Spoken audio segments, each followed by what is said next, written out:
My girlfriend posted Instagram stories all night about her girls' night out, but her location showed a male coworker is address 40 miles away. I didn't confront her. I didn't scream. I just quietly packed her belongings, changed the locks, and left everything in her best friend's driveway with a note. When she got home at 3 o'clock a.m., the reality of her choices hit her hard. I am 28, male. I have been with my girlfriend for 2 years. We moved into my apartment together about 10 months ago. I emphasize my apartment because I have been on the lease since before we met. My name is on everything: the electric bill, the internet service, the lease itself. She contributes to the rent, but legally and contractually it is my place. This distinction matters because of what I discovered last Saturday night. The plan was simple. She told me she was going out for girls' night with her best friend Sarah and a few other women from her circle. They were going to grab dinner at a nice spot and then hit a few bars downtown. She stood in our hallway putting on her earrings and said, "Do not wait up. I will probably crash at Sarah's place so we can keep drinking without worrying about Uber prices." Cool. I trust her, or I did. I kissed her goodbye, told her to have fun, and settled in for a quiet night of video games and takeout. Here is the thing about me. I am not a jealous guy. I do not check her phone. I do not demand to know who she is with every second of the day. I do not track her location obsessively. But I do have Instagram. And like anyone else, I look at stories when I am bored on a Saturday night alone waiting for my pizza to arrive. Around 9 o'clock p.m. she posted her first story. It was a boomerang video of champagne glasses clinking. Caption: "Girls' night. Bottle pop emoji. Love these ladies." The location tag said The Monarch, a trendy restaurant downtown. Normal stuff. It looked exactly like what she said she was doing. At 10:30 p.m. another story went up. A group selfie in a dimly lit room. Everyone laughing, looking a little tipsy. Location tag: The Velvet Lounge, a popular cocktail bar also downtown. I liked the photo. I thought nothing of it. At 11:45 p.m. a third story appeared. This one was different. It was just her. She was holding a glass of red wine. She was sitting on a couch I didn't recognize. Caption: "Perfect night with perfect people. 2 hearts." There was no location tag this time. Here is where it gets interesting, and where the technology she forgot about came back to haunt her. Her Snap Map was still on. We had set it up months ago when she was nervous about driving alone at night to visit her parents. She wanted me to be able to see where she was in case she got a flat tire or ran out of gas. She never turned it off, and honestly, I rarely checked it. But something about that last story nagged at me. I couldn't put my finger on it at first. Then I realized it was the background. Sarah's apartment, where she said she was crashing, has a very distinct bright blue velvet sectional sofa. It is the centerpiece of her living room. The couch in my girlfriend's story was dark brown leather, and the wall behind her wasn't the white brick of Sarah's place. It was beige drywall with a generic framed poster of a car. It didn't look like a girls' night setting. It looked like a bachelor pad. So I opened Snapchat. I zoomed out on the map. Her Bitmoji wasn't downtown. It wasn't at Sarah's apartment. It wasn't even in the city limits. She was at a residential address in a suburb 40 miles away. I stared at my phone for a solid minute, trying to make sense of it. Maybe the map was glitching. Maybe she went to a different friend's house. I zoomed in further. The dot was stationary. She had been there for at least 40 minutes. I Googled the address. It is amazing what public records can tell you in 5 seconds. The address came up immediately linked to a LinkedIn profile. A man's name. Someone who worked at the same company as my girlfriend. Not just any coworker. The coworker. The one she mentioned a few times in passing, always with a roll of her eyes. Oh, he is so annoying. He is always trying to make conversation at the coffee machine. He is kind of awkward, honestly. She was at his house. At midnight. On a girls' night. I sat there on my couch in the silence of my apartment processing what this meant. Maybe there is an innocent explanation. Maybe a bunch of people went there for an after party. But deep down I knew. The evidence was stacking up in my head. The fake location, tags on Instagram to create a trail downtown. The solo story with no friends visible in the background to hide who she was with. The 40-mile drive to the suburbs to see the annoying coworker when she was supposed to be crashing with Sarah. She had curated a digital lie for me and her followers while living a very different reality. I didn't call her. I didn't text her asking, "Where are you?" I didn't blow up her phone. I didn't want to give her a chance to come up with an excuse. I didn't want to hear, "Oh, we just stopped by for a drink," or "My GPS is broken." I decided in that moment that the relationship was over. The trust wasn't just broken, it was incinerated. So I started packing. It wasn't a frantic rage-filled tearing apart of the room. It was surgical. It was methodical. I went to the bedroom. I pulled her suitcases out of the closet, the same one she had used when she moved in 10 months ago. I opened her dresser drawers. I folded her clothes neatly. I stacked her t-shirts. I rolled her jeans. I packed her socks and underwear. There was something incredibly detaching about handling the intimate items of someone who was currently cheating on you. It turned her from my partner into a stranger, a tenant who was being evicted. I went to the bathroom. I boxed up her specialized shampoos, her makeup bag, her toothbrush. I cleared off the counter. I wiped it down. I went to the living room. I took down the framed photos of us. I took the photo out of the frame, put the photo in the box, and put the frame back on the shelf. The frames were mine. I packed her books, her throw pillows, her decorative candles. By 1:30 a.m. everything that belonged to her was packed. 6 cardboard boxes, 2 large suitcases, a garment bag with her coats. The apartment looked different. It looked bigger. It looked emptier, but it also looked clean. It looked like my apartment again. I loaded it all into my car. It took 2 trips to get it down to the parking lot. I drove to Sarah's house, the best friend who was supposedly hosting this girls' night. Sarah lived about 15 minutes away. The house was dark. Everyone was asleep. I pulled into the driveway. I unloaded everything onto the front porch. It was a covered porch so her stuff wouldn't get wet if it rained. I stacked the boxes neatly. I leaned the suitcases against the wall. I took a piece of paper and a marker and wrote a note. I taped it to the top box. "These belong to your friend. She can explain why they are here. Do not contact me." Then I got back in my car and drove home. On the way, I called a 24-hour locksmith. It cost me $300 for an emergency call-out at 2 a.m., but it was worth every penny. The locksmith arrived by 2:30.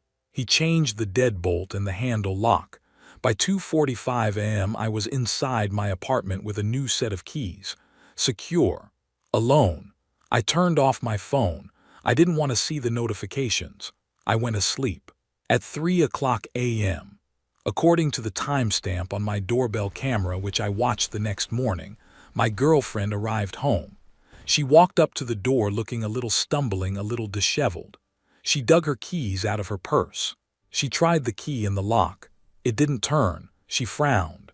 She pulled it out, looked at it, tried again. She jiggled it. She pushed on the door. Then the realization hit her.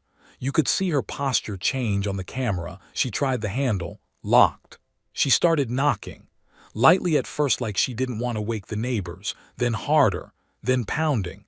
"Open the door. What is going on?" She rang the doorbell. Once. Twice. 10 times. I was in the back bedroom with earplugs in. I slept through it all. She called me. According to my call log, she called me 18 times between 3:15 a.m. and 4 a.m. She texted me twice that many times. I didn't read any of them until I woke up at 10 a.m. on Sunday. When I finally turned my phone on, the notifications flooded in like a tidal wave. 23 missed calls from her. 14 from Sarah. 8 from her mom. The text messages told a story of panic, confusion, and then victimhood. 3:18 a.m. Why is the lock different? Let me in. 3:25 a.m. This isn't funny. Open the door. 3:40 a.m. Where are my things? Did you rob me? 3:55 a.m. Sarah says my stuff is at her house. What the hell is wrong with you? 4:10 a.m. I am calling the police if you do not answer. 8 o'clock am, please just talk to me.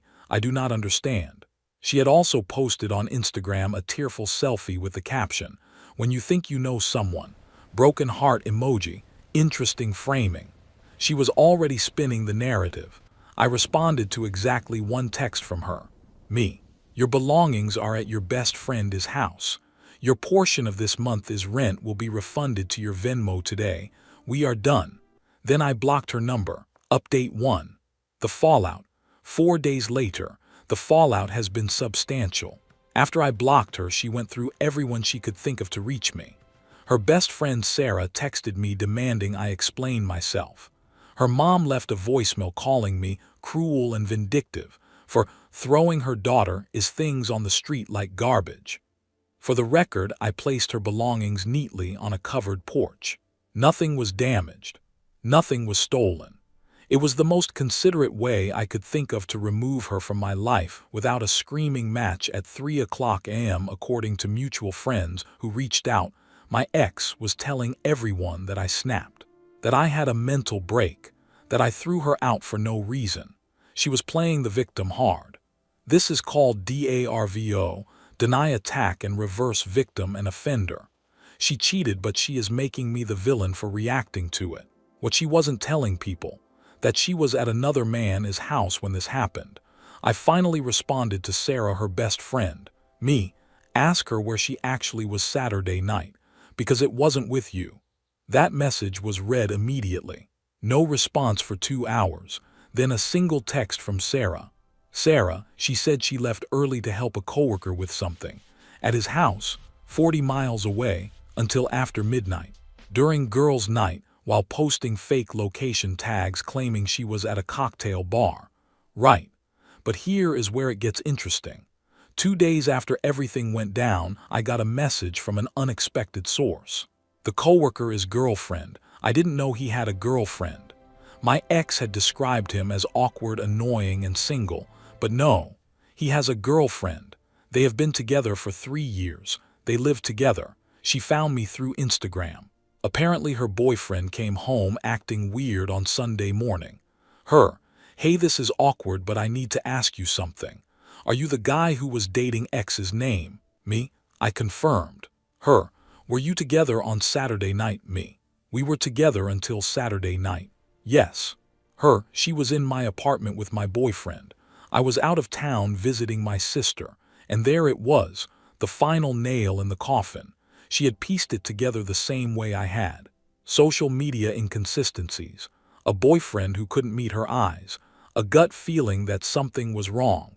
She had gone through his phone while he was showering. She found texts, messages between him and my ex going back months, flirty messages, inside jokes, plans to meet up, complaints about their respective boring partners, and on Saturday night confirmation that she was on her way over. Ex, leaving the girls now, cannot wait to see you. Coworker, door is unlocked. Hurry. This wasn't a one-time mistake. This was a months-long emotional affair that turned physical the moment the opportunity arose. The coworker is girlfriend, and I talked for about an hour over DM, comparing timelines, confirming details, processing the reality that we had both been lied to for God knows how long. She was devastated. She was crying. I could feel her pain through the screen. I was numb. I had already done my grieving in that 1 hour on Saturday night while I packed boxes. I had mourned the relationship while I was folding her socks. She asked me what I was going to do. I have already done it, I said. She doesn't live with me anymore. I am moving on, that is it. You are not going to confront her, make her admit it. What would that accomplish? I asked. I know what happened. You know what happened. Forcing her to admit it wouldn't change anything. She will just lie or gaslight me. I do not need her confession. I have the receipts. I wish I had your calm, she said. I am literally shaking right now. I am not calm, I told her. I am just tired, and I refused to give her the satisfaction of seeing me lose it. She thanked me for talking to her. She said she was going to confront her boyfriend that night. I wished her luck. The next morning she sent me a screenshot, a photo of his stuff in trash bags on the curb. Caption, your turn to be homeless. Small victory, but I will take it. Update 2. The meeting. 10 days later. The dust is starting to settle. I removed my ex as an occupant on my lease. My landlord was understanding. He said relationship breakups happen more than people realize and process the paperwork quickly. I got her mail forwarding set up, legally required since she received mail there. The financial side was clean. I Venmo'd her the prorated portion of rent she had paid for the month, about $485, with a note. Final payment. Do not contact me. She accepted the money within 30 seconds but didn't respond. I consider that a win. Her best friend Sarah reached out one more time about a week after everything. Sarah, can we talk? I feel like there are two sides to this story and I want to understand. I agreed to meet for coffee. I liked Sarah. We had hung out as a group many times and she had always seemed like a reasonable person. I suspected she was being fed a diet of lies. We met at a cafe near my place. She looked uncomfortable from the moment she sat down. I do not know what to believe, she started. She says you went crazy, that you threw her out for no reason, that you wouldn't even let her explain.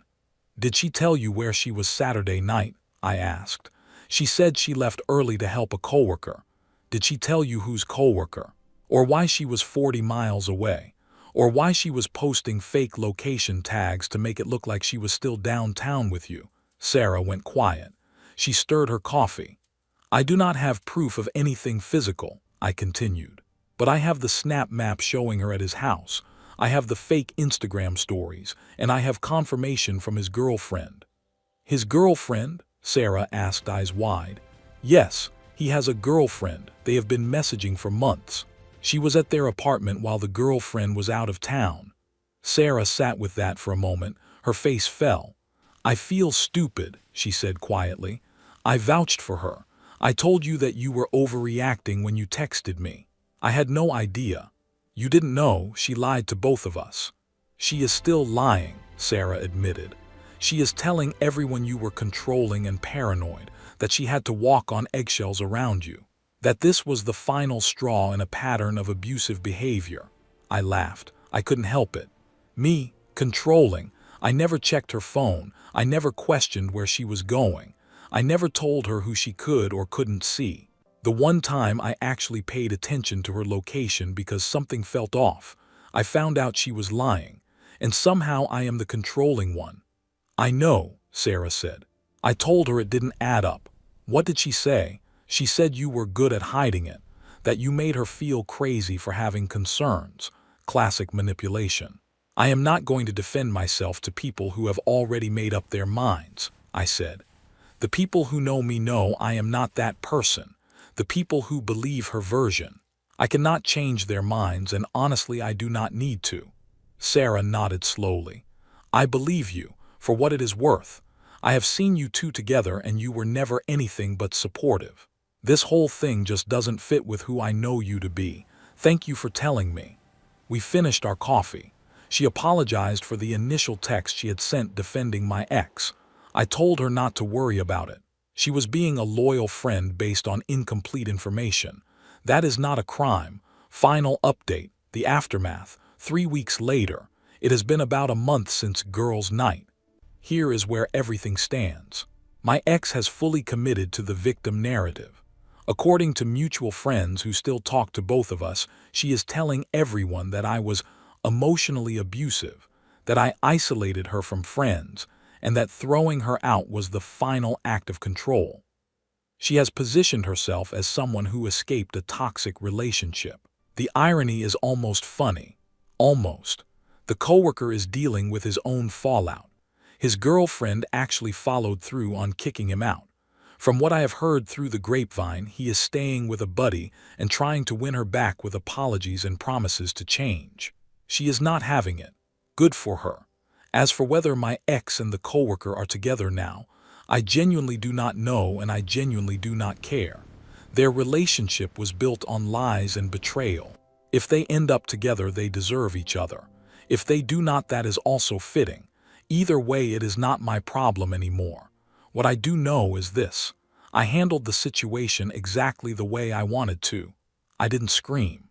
I didn't cry. I didn't beg for explanations or give her a chance to gaslight me into doubting what I saw. I gathered the evidence, confirmed my suspicions, and acted decisively. Within 6 hours of discovering her location, she was out of my apartment and out of my life. Some people have said I was cold for not confronting her, that I owed her a conversation, an explanation, a chance to defend herself. I disagree. She owed me honesty. She owed me respect. She owed me the basic decency of not lying to my face while spending the night at another man's house. She broke that contract first. The moment she sent those fake location tag stories while actually being 40 miles away with someone else, she forfeited any right to a conversation. What I owed myself was protection from her lies, from her manipulation, from whatever narrative she would have spun if I had given her the chance. By acting quickly and cleanly, I controlled the situation instead of letting her control me. Her best friend has become something of an ally. Weirdly enough, she has distanced herself from my ex. She said she cannot be friends with someone who lies that easily. She gave me some insight into my ex's pattern of behavior that I didn't have before. Apparently, this isn't the first relationship she has sabotaged with cheating. It is the third. She is always the victim. Sarah said every breakup is someone else's fault. Every relationship ends because the guy couldn't handle her or was too controlling or didn't appreciate her. It is never her. I am glad I got out when I did. The doorbell camera footage, by the way, is still saved. Her pounding on the door, trying the key over and over. The dawning realization that she couldn't get in. I do not know if I will ever need it for legal protection or whatever, but it is there. Documentation of the moment when her lies caught up with her. I am not dating anyone right now, not looking honestly. This whole experience has reminded me that trust is fragile and that some people are really good at hiding who they are. I would rather take my time and find someone genuine than rush into something and end up here again. My apartment feels different now, emptier in some ways. Her throw pillows are gone. Her books are gone, but it is also cleaner somehow. More mine. I have rearranged some furniture, bought a few new things, made the space feel intentional again. Last week I watched a movie on my couch, the same couch where I sat while her snap map showed her at someone else's house, and felt genuinely at peace. Not happy exactly, just settled. Like a storm had passed and the air was finally clear. She is still posting on Instagram. Inspirational quotes about surviving toxic relationships and knowing your worth and choosing yourself. The comments are full of heart emojis, and "you are so strong, babe" messages from people who have no idea what actually happened. Let them have their version. I have my peace, and I have my apartment. Thanks for reading. Take care of yourselves out there.